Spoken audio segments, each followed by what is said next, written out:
AM 1230, FM 106.3 HD2 K-Radio 우리 방송 오늘의 시사 포커스 시간입니다. 이 시간은 고향의 맛을 전해드리는 미국 최대 아시안 슈퍼마켓 체인 H마트, 한국의 법무법인 클라스와 한결이 합병해 10위권 로펌으로 탄생한 법무법인 클라스 한결, 유럽풍의 감성과 편안함, 고급스러운 웨딩홀, 서울 강남에 위치한 엘리에나 호텔 공동 제공입니다. 오늘 전해드릴 시사 포커스의 주제는 트럼프 대신 뉴섬이 브라질로 갔습니다.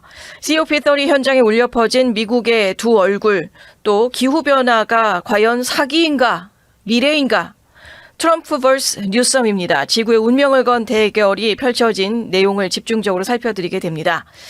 지난 주말에 텍사스, 공화당 텃밭이죠. 텍사스 휴스턴에서 민주당 지지자들 앞에 선 게빈 뉴섬 캘리포니아 주지사였습니다. 주말 휴스턴을 방문해서 2026 하원을 되찾는 것, 그것이 전부다라는 강한 어조로 메시지를 던졌습니다. 그리고 며칠 후에 뉴섬은 이번에 브라질 벨랭으로 향했습니다. 바로 30차 UN 기후변화 협약 당사국 총회 COP30가 열리는 곳이었습니다. 트럼프 대통령이 불참한 그 자리에 미국의 주지사가 나타난 겁니다. 캘리포니아 주지사인데 뉴섬 주지사는 지역구보다는 지금 현재는 대외적인 행보를 요즘 많이 하고 있는 게빈 뉴섬 주지사가 되고 있습니다. 주말에는 텍사스에 던진 정치적인 도전장이 있었고, 그리고 나서 동선을 브라질로 가면서 브라질에서 펼쳐진 국제 무대에서의 행보, 이 연이은 움직임의 의미가 무엇일지도 궁금합니다. 게빈 뉴섬의 COP30 브라질 방문을 중심으로써 미국 기후 정치의 복잡한 지형도 함께 살펴보도록 하겠습니다. COP30, 일단 이게 뭔지를 짚고 넘어가야 될 것 같습니다. COP는 Conference of the Parties입니다. 한국어로 이제 번역을 하자면 UN 기후변화 협약 당사국 총회가 됩니다. 1992년에 리우 지구정상회의에서 UN 기후변화 협약이 체결이 됐고, 또 1995년부터 해마다 한 번씩 당사국 총회가 열렸습니다. 올해가 30번째 회의가 되니까 COP30인 거죠. 1년에 한 번씩 열리고 사실은 올해가 31번째가 되기는 해야 되는데 2020년 코로나19 팬데믹 때 한 번 취소가 돼서 COP30가 됐습니다. 전 세계의 190개국 이상에서 5만 명의 외교관, 기후 전문가들이 모이는 곳입니다.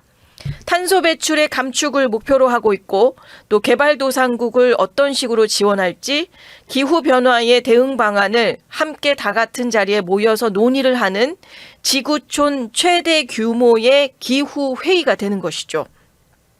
그리고 여기에서 우리가 2015년 파리에서 열린 COP21, 파리 기후 협약에 대한 것도 바로 이 회의를 통해서 협약이 발표가 된 것이었습니다. 이후에 캘리포니아에서는 이 파리 기후 변화 협약으로 인한 가스비, 그리고 가스를 정제하는 데 대한 여러 시설들이 추가가 되게 되며 다른 주에 비해서 캘리포니아는 가스비를 좀 많이 내기 시작한 시점도 바로 이 이유가 되는 것이죠. 올해 COP30는 브라질 벨랭에서 11월 10일부터 21일까지 열리게 됩니다. 벨랭이라는 도시 생소하실 수 있을 텐데요. 이 도시가 바로 지구의 허파라고 할 수 있는 아마존의 관문이라고 불리우는 곳입니다. 아마존 열대우림 한복판 도시고, 브라질에서 보면 우리가 많이 알려져 있는 리오데자네이루, 상파울루 이런 도시와는 좀 그쪽은 브라질에서는 약간 남쪽에 위치하고 있다면, 이번 기후변화 회의가 있는 곳은 브라질에서는 북쪽에 위치하고 있어서 상당히 좀 거리가 있는 곳이기는 합니다. 이 벨랭이라는 곳이 아마존으로 들어가기 위한 그 진입로, 바로 그 앞에 있다라고 하는 상징적인 의미를 담으면서 이번에 국제기후회의가 이번에 이제 시작이 되게 된 거고요. COP의 개최지는 유엔에서 5개 지역의 그룹으로 순환 방식을 취하고 있습니다. 아프리카, 아시아 태평양, 동유럽, 라틴 아메리카, 그리고 서유럽 기타 국가들이 서로 5개 그룹으로 나눠서 맡아보고 있는데요. 이번이 이제 브라질, 이 라틴 아메리카 카리브 쪽을 맡고 있으면서 브라질의 벨랭 지역에서 회의가 시작이 된 것입니다.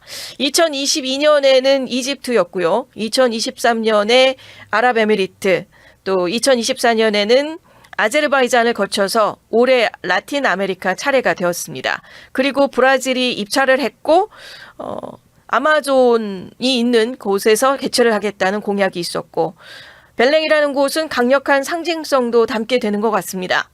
아마존 지역에서 열리는 첫 COP고 또 기후변화를 논의하는 회의가 기후의 위기를 최전선에서 맞닿고 있는 지역에서 열리는 거고 아마존이 5천만 명 이상의 사람들 또 400개의 원주민 집단의 고향이기도 한 아마존입니다. 그리고 벨랭이라는 곳은 가난한 수도로도 불리우는데 그 별명이 그러니까 가난을 가장 대표하는 곳이라는 거죠. 140만 명의 주민 중에 거의 절반이 슬럼가에서 살고 있습니다.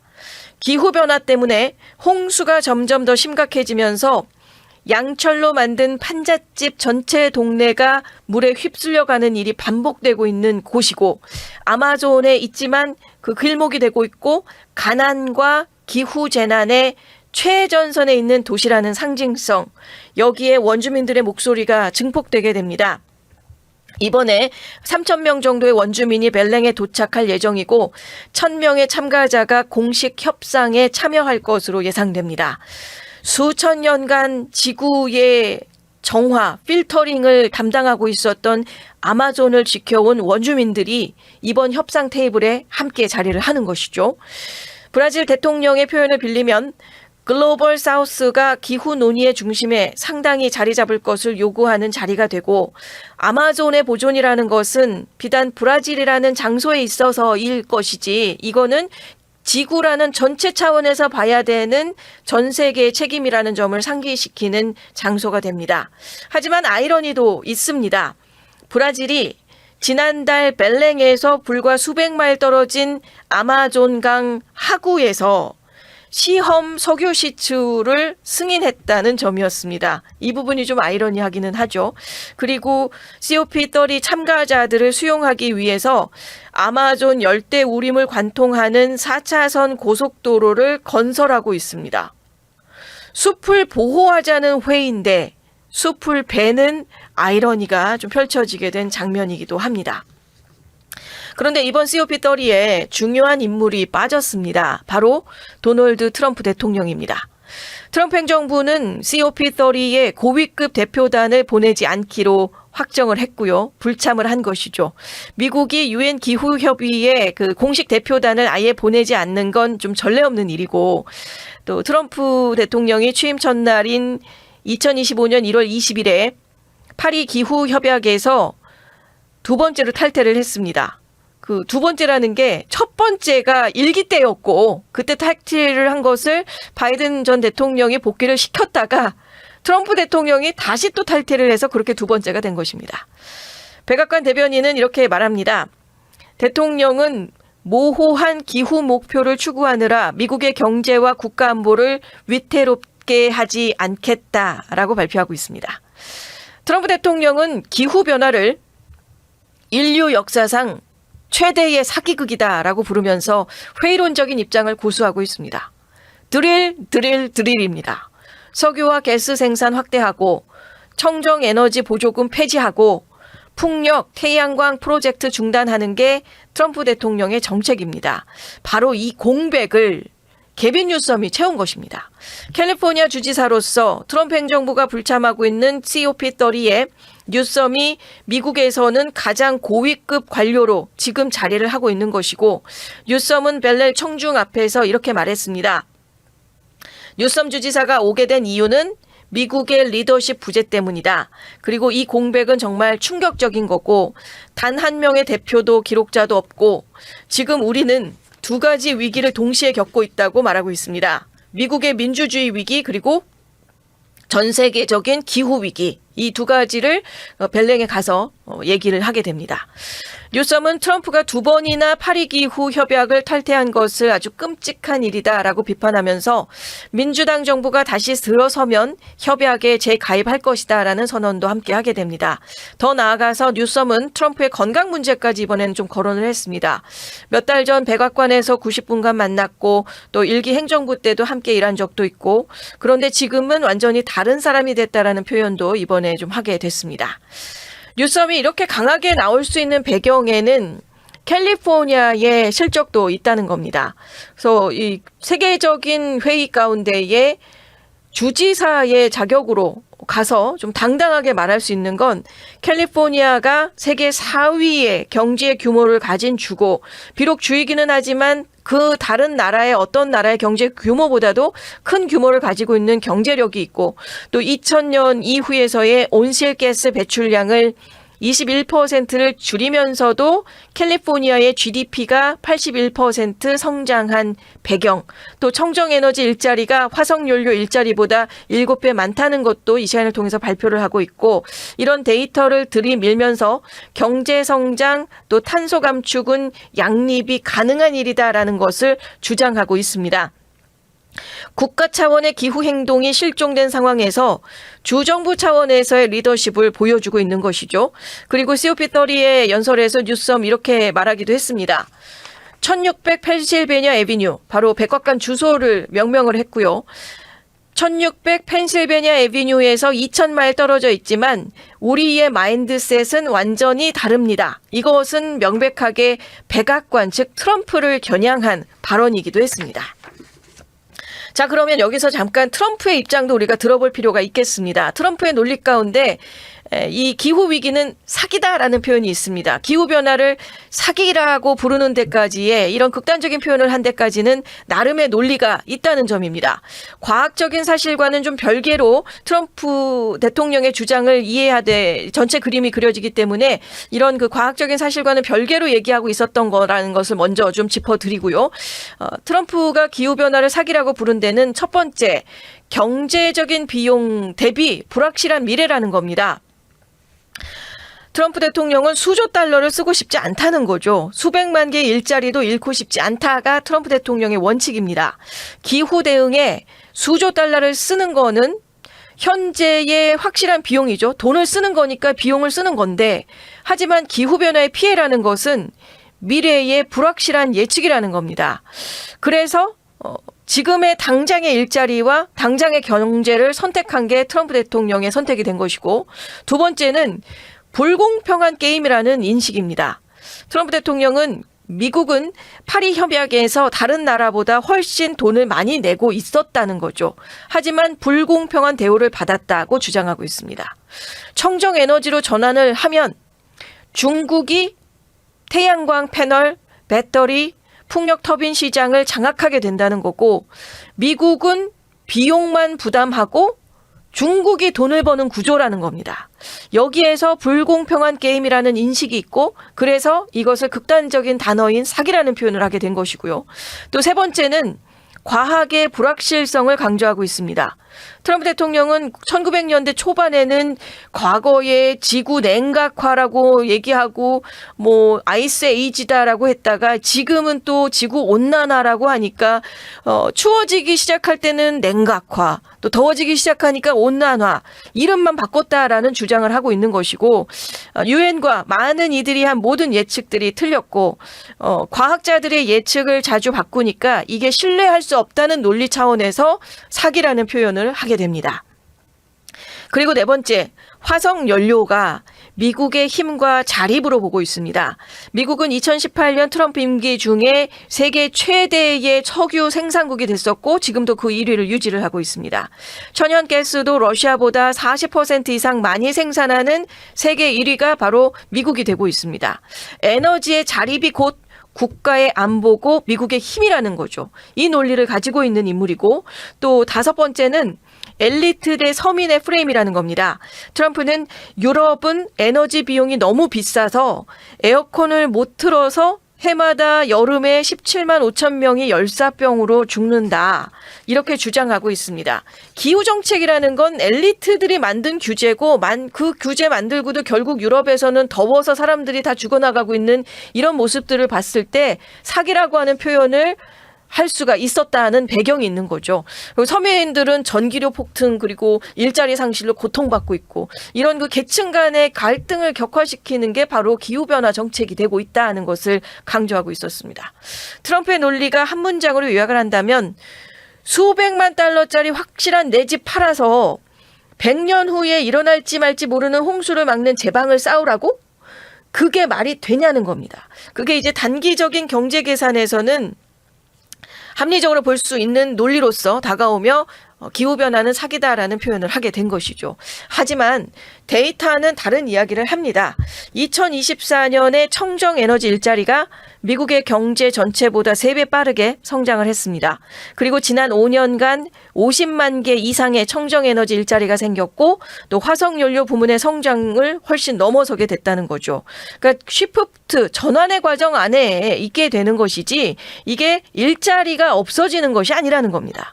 그리고 2024년 태양광 발전이 평균적으로 화석연료 대안보다 41% 저렴했고 또 육상의 풍력도 53% 저렴했다는 데이터. 풍력, 태양광, 배터리가 이제 에너지 수요를 충족하는 가장 저렴하고 빠른 방법이라는 것을 데이터가 증명해주고 있고 가정의 에너지 비용도 낮추고 일자리도 만든다는 게 데이터의 근거가 되고 있습니다. 기후변화가 이미 미국 GDP의 약 1.2%를 잠식하고 있습니다. 현재 해마다 약 2천억 달러에 해당하고 앞으로 수십 년 내에는 연간 1조 달러 이상으로 증가할 전망입니다. 걸프만 연안의 일부 카운티에서는 기후변화로 인한 GDP 성장률 감소가 최대 60%에 달할 수 있다는 연구 결과도 있습니다. 그리고 2024년 기록상 가장 더운 해였고 지난 10년간 지구의 평균 기온은 계속해서 기록을 깼습니다. 이건 예측이 아니고 지금 이미 일어나고 있는 현실이라는 점이죠. 바이든 대통령이 인플레이션 IRA 감축법, 청정에너지나 전기차 기술에 1,330억 달러의 민간 투자를 이끌어냈습니다. 흥미로운 건 이 투자의 85%가 공화당 지역구에 흘러갔다는 점입니다. 구체적으로 어딜 갔는지 좀 살펴보면요. 투자액 기준의 상위 지역을 보면 노스캐롤라이나 디스트릭트 9 지역구는 약 99억 달러로 1위입니다. 이곳이 공화당 리처드 허드슨 의원의 지역구고 토요타가 139억 달러 규모의 전기차 배터리 공장을 짓는 곳입니다. 그리고 조지아 디스트릭트 11 지역구도 66억 달러로 2위.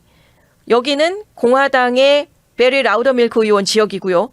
또 네바다의 디스트릭트 2 지역구 역시 66억 달러 같습니다. 조지아랑 그 공화당의 마크 아모데이 의원의 지역이 됩니다. 그리고 일부 기준으로는 노스캐롤라이나 디스트릭트 9 지역구가 5,660개로서 일자리 기준으로도 1위를 차지하고 있고 네바다 디스트릭트 2가 5,050개로 2위. 모두 다 공화당 지역구가 되고 있습니다. 그리고 또 프로젝트 개수로도 조지아가 25개로 1위, 사우스캐롤라이나랑 조지아에만 35개, 그러니까 55개네요. 55개의 대형 청정에너지 전기차 공장이 들어서고 있습니다. 아이러니한 사례는 조지아 디스트릭트 14 지역구입니다. 기후변화를 부정하고 트럼프의 열렬한 지지자인 마조리 테일러 그린 의원의 지역구입니다. 이곳에는 대규모 태양광 패널 공장 큐셀이 들어서 있습니다. 그리고 버지니아 디스트릭트 5 지역구 밥굿 전 의원도 IRA 감축법에 반대표를 던졌는데 13억 5천만 달러 규모의 배터리 공장 기공식에 참석해서 이 지역의 경제 성장에 대한 우리의 헌신을 보여준다라는 말을 한 적이 있습니다. 그리고 실제로 지난 8월에 18명의 공화당 하원 의원들이 하원 의장인 마이크 존슨 의장에게 편지를 보낸 내용도 있었죠. IRA 감축법의 에너지 세액 공제를 조기에 폐지하는 것의 위험성에 경고를 했고 이 법을 유지해달라고 요청을 한 겁니다. 자신들이 반대표를 던진 법안인데도 IRA 감축법은 유지를 해야 된다는 강조를 하고 있는 지역구 의원들이 있다는 거죠. 트럼프의 청정에너지 정책 후퇴가 역설적으로 자신이 강조하고 있는 제조업 부흥 비전을 훼손할 위험이 있다는 것도 여기에서 우리가 좀 바라볼 수 있는 시각이 되고 있는 것 같습니다. 다시 개빈 뉴스홈으로 돌아와 봅니다. 텍사스 휴스턴 방문 직후에 브라질의 벨랭 방문, 연이은 행보를 우리가 어떻게 해석을 해야 될까요? 뉴섬은 내년 가을 중간선거 이후에 차기 대선 출마 여부를 결정할 계획이라고 밝혔습니다. 그리고 지난 주말에는 텍사스 휴스턴 공화당의 아성이라고 하는 곳을 방문을 해서 2026 중간선거가 전부라고 하면서 민주당이 올인해야 된다는 것을 강조했다면 뉴섬 개인 입장으로서도 그게 전부인 셈이 된다는 거죠. 만약에 민주당이 2026년 중간선거에서 하원을 탈환을 한다면 뉴섬은 트럼프를 막아낸 전략가로서 2028년 대선 출마의 정당성을 확보할 수 있게 됩니다. 텍사스에서의 게리맨더링 메시지도 그렇고 브라질에서의 기후 민주주의 메시지, 뉴섬의 연이은 행보가 단순한 주지사, 지역구 차원에서의 주지사의 움직임이 아니라 이건 명백히 차기 대선 주자의 행보가 되고 있는 것 같습니다. 미국 내에서는 트럼프의 텃밭인 텍사스에 들어가서 도전장 던지고 또 국제 무대에서는 트럼프가 비워둔 자리를 차지해서 그 리더십을 과시하고 있다는 겁니다. 정치 분야에서는 그야말로 우리가 전문 용어로 선수가 되는 거죠. 선수라고 말할 정도로 주도 면밀한 움직임을 벌써부터 그 행보로 보여주고 있는 것 같습니다. 뉴섬의 COP30 행보를 보면서 우리가 목격하는 건 미국에서의 기후 정치의 깊은 분열이 되고 있는 것 같습니다. 한쪽에서는 기후변화를 실존적인 위기로 보고 또 다른 한쪽에서는 경제를 위협하는 사기극으로 보고 있습니다. 한쪽에서는 청정에너지 전환이 미래의 발전과 비전을 준다고 제시하고 있고 다른 한쪽에서는 화석연료가 국가의 안보를 담당한다라고 보고 있습니다. 단순한 과학 논쟁, 경제 논쟁이 아니고 경제적인 이해관계, 정치적인 정체성, 또 지역적인 특성이 복잡하게 얽힌 문제로서 지금 다가오고 있고요. 텍사스와 캘리포니아를 또 비교해 봤을 때도 아주 명확하죠. 텍사스는 석유와 가스 산업이 경제 중심이고 반면에 캘리포니아는 테크 산업 그리고 청정에너지가 경제를 이끌고 있습니다. 이 두 주가 기후정책을 바라보는 시각이 다를 수밖에 없는 구조적인 이유가 있는 것이죠. 그리고 이 분열은 2026년 중간선거 그리고 2028년 대선의 핵심 쟁점이 될 것 같습니다. 미국 내에서 보여주고 있는 이런 분열 또 국제사회에는 어떤 영향을 미치게 될까요? 현재 전 세계 탄소 배출 현황부터 한번 짚어보면 2024년 기준으로 세계 탄소 배출 상위 5개 나라만 좀 살펴드려 보겠습니다. 탄소를 제일 많이 나오고 있는 나라는 1위 중국입니다. 132억 6천만 톤으로서 전 세계 배출량의 33%를 차지하고 있는 게 압도적인 1위로 중국이 차지하고 있고요. 그 다음이 바로 미국입니다. 45억 톤. 물론 중국에 비하면 양은 많지 않지만 그래도 전 세계 탄소 배출량의 2위를 차지하고 포션으로는 11.4%를 차지하고 있습니다. 그리고 그 다음은 3위 인도입니다. 30억 톤을 배출하고 있고 최근 가장 배출량이 빠르게 증가하고 있는 나라가 되고 있습니다. 그리고 4위는 유럽연합 전체입니다. EU 27개국을 합치게 되면 32억 톤의 탄소 배출을 하고 있고요. 또 그 다음이 5위 러시아입니다. 약 17억 톤을 배출하고 있습니다. 상위 5개 국가가 전 세계 탄소 배출의 62%를 차지하고 있습니다. 그러니까 기후변화 대응에서 이들의 협력이 없이는 실질적인 성과를 내기가 사실상 불가능하다는 겁니다. COP30에서 많은 국가들이 미국의 부재에 실망을 감추지 못했습니다. 세계 2위인 탄소 배출국인 미국이 없는 기후협상, 그 한계가 명확할 수밖에 없기 때문일 겁니다. 하지만 동시에 캘리포니아 같은 주정부 또 미국의 기업들의 움직임에 주목을 하고 있는 것이죠. 연방정부가 후퇴를 해도 주정부나 민간 부분이 계속 나아갈 수 있다는 가능성을 보여주고 있습니다. 물론 사실 캘리포니아 주민 입장에서는 이 부분을 우리가 여기만 단면으로 봤을 땐 캘리포니아 주민 입장에서는 이게 마냥 환영할 수만은 없는 게요. 지금 가스비도 전국의 평균가보다도 거의 2배 가까이 지금 내고 있습니다. 여기에서 또 캘리포니아 주지사가 저 국제회의까지 가서 주 차원에서 또 뭔가 더 한다고 해버리면 캘리포니아 주민 입장으로서는 볼멘 소리가 나올 수 있는 대목이 되고는 있는 것이죠. 그리고 또 중국은 이 기회를 놓치지 않고 있습니다. 미국이 청정에너지 시장에서 후퇴를 하는 동안에 중국은 태양광, 패널, 또 풍력, 배터리 기술에서 압도적인 우위를 계속해서 확보하려고 할 것이고요.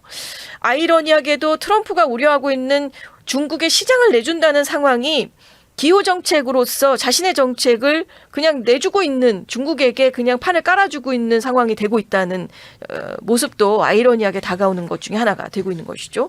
또 유럽은 사실 미국 없이도 기후행동을 지속하겠다는 의지를 보이곤 있지만 미국의 협력 없이 글로벌 목표 달성이 사실상 불가능하다는 것도 유럽은 알고 있습니다.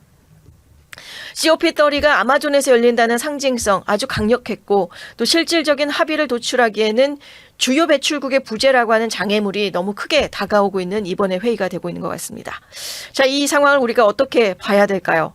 첫 번째, 기후변화는 이제 순수한 환경 이슈가 아니고 경제, 안보, 정치가 뒤엉킨 복합 이슈로 바라봐야 된다는 점입니다. 트럼프의 논리가 일정 부분 경제적인 합리성을 가진 것처럼 보이는 이유가 여기 있는 것입니다. 단기 비용으로서는 명확하고 가시적이고 미래에 불확실한 그 무엇을 위해서 돈을 쓸 수가 없어 라고 하는 그 분명한 부분, 하지만 장기 이익은 추상적이고 불확실해 보이기 때문이겠죠. 그리고 두 번째, 미국의 연방제 시스템이 흥미로운 역할을 하고 있다는 겁니다. 연방정부에서 참여를 하지 않아도 캘리포니아, 뉴욕 같은 주정부들이 독자적으로 기후정책을 추진할 수가 있겠고 이게 바로 미국 정치 시스템에서의 유연성이자 쿠션을 가지게 되면서 일관성의 부재 문제라는 것도 같이 좀 떠안게 되는 것도 있습니다. 그리고 세 번째는 개인의 정치적인 야심 또 공공의 이익이 어떻게 교차하는지를 우리가 이제 보게 된 것 같습니다. 뉴섬의 COP30의 행보라는 건 분명 2028년 대선을 겨냥한 거지만 동시에 미국의 기후 리더십의 공백의 그 빈자리를 메우는 역할도 하고 있다는 거죠.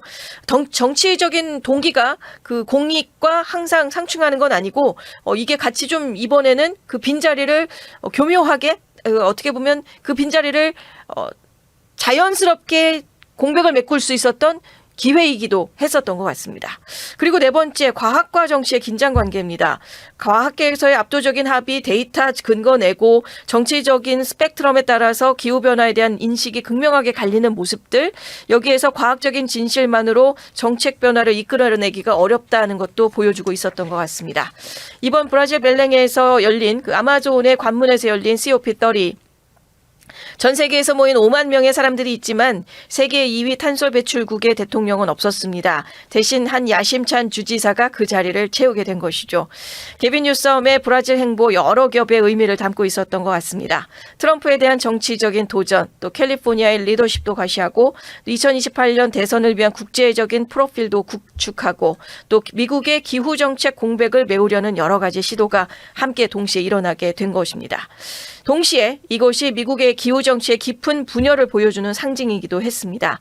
한 나라 안에서 연방정부와 주정부가 정반대 방향으로 가고 있는 상황.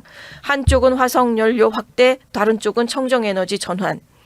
트럼프의 논리가 틀렸다고 단정하기도 또 완전히 옳다고 받아들이기도 어렵습니다. 경제적인 비용에 대한 우려는 현실적이지만 기후변화라는 장기적인 대가를 무시하는 것도 위험하기 때문이겠습니다. 결국 이 질문으로 돌아옵니다. 지금 당장의 확실한 비용과 먼 미래의 불확실한 재앙 사이에서 우리는 어떤 선택을 해야 될까요? COP30는 11월 21일까지 계속됩니다. 어떤 합의가 나올지, 또 미국의 부재가 어떤 영향을 미칠지, 또 게빈 뉴섬의 행보가 차후에 어떤 영향을 미칠지, 1년 후면 중간선거 결과는 나오겠죠. 그리고 3년 후면 새로운 대통령이 선출이 됩니다. 그때의 미국은 그리고 세계는 기후변화에 대해서 어떤 입장을 취하고 있을까요? 한 가지만은 확실한 것 같습니다. 이번 아마존 벨랭에서 던져진 메시지들은 심플하게 기후 회의의 수사옥으로 끝나는 것이 아니고요. 미국 정치의 미래를 가늠하고 지구 전체의 기후에 관련된 미래 제시해주는 그런 신호탄이 되고 있었던 것 같습니다. 오늘의 시사 포커스 여기서 마치겠습니다. 고향의 맛을 전해드리는 미국 최대 아시안 슈퍼마켓 체인 H마트, 한국의 법무법인 클라스와 한결이 합병해 10위권 로펌으로 탄생한 법무법인 클라스 한결, 유럽풍의 감성과 편안함 고급스러운 웨딩홀 서울 강남에 위치한 엘리에나 호텔 공동 제공이었습니다. 오늘의 시사 포커스를 시청해 주셔서 감사합니다. 최근 시사 소식을 더 자세하게 알고 싶으시면 구독과 좋아요, 알림 설정을 꼭 눌러주세요.